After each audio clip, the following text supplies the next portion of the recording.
constitutional amendment election is just 20 days away, and voters need to be aware of items on the ballot that could affect you and the area where you live.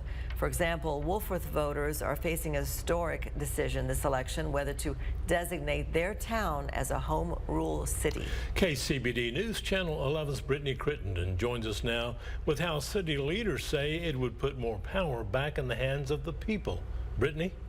Well, Karen and Abner, they say it would do that in a few ways. Right now, Wolfforth operates as a general law city, holding only the powers granted by the state law.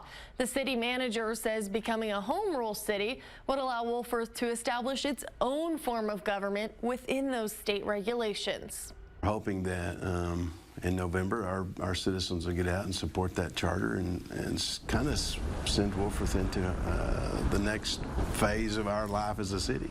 City Manager Randy Criswell calls this a monumental vote for the city of Wolfforth.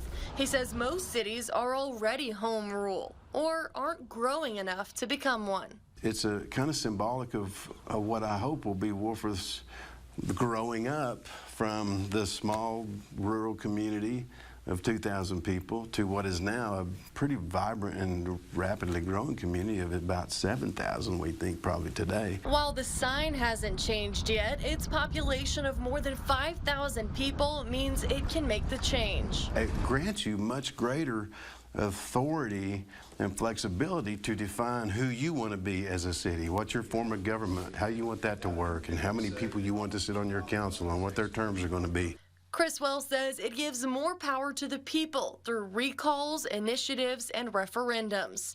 A recall gives citizens the power to remove bad actors from elected city positions.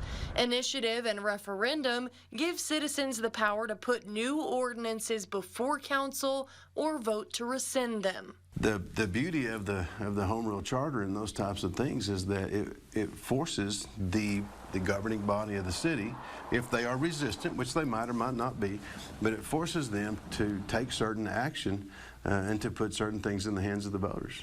Criswell says things that are already working in the city's government won't change.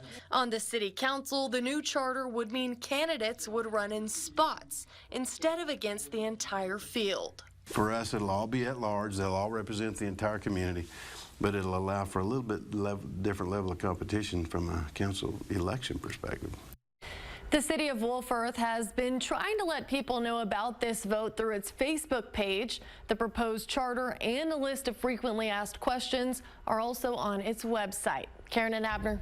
Thank you, Brittany.